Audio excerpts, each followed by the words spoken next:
Karoline Leavitt stood tall at the podium, her presence commanding yet warm. The town hall was packed, people eager to hear her speak.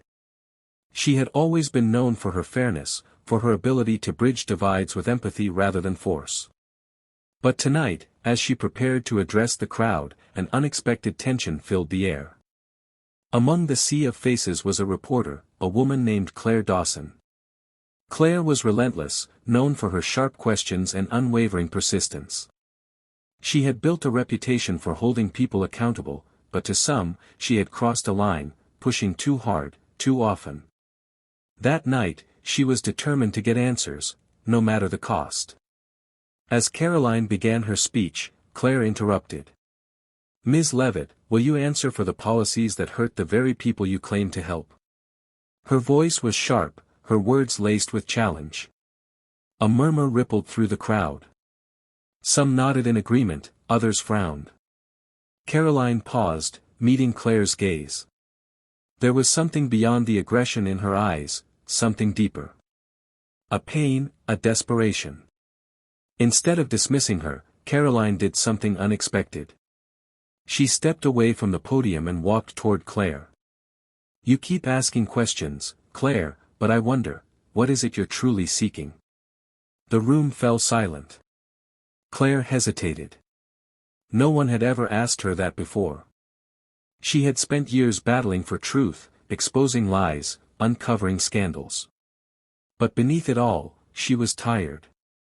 Worn down by the fight, by the loneliness of always being on the attack. Part 2, The Conversation. "I want accountability," Claire finally admitted. "I want justice."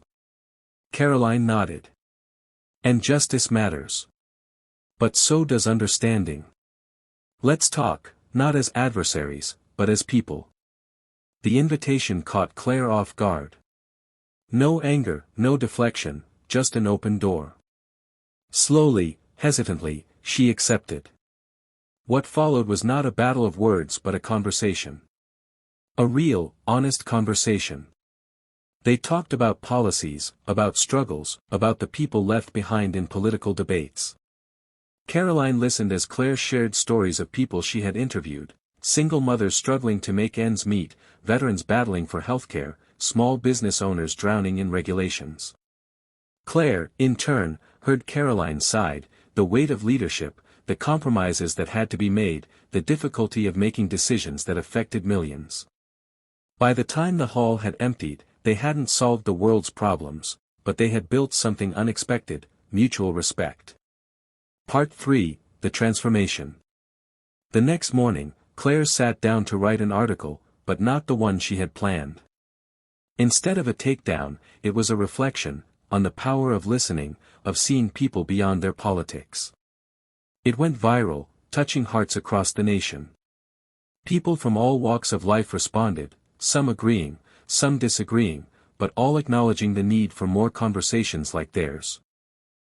Karoline and Claire's story became an example of what was possible when walls were broken down, when people chose to see each other as more than their differences.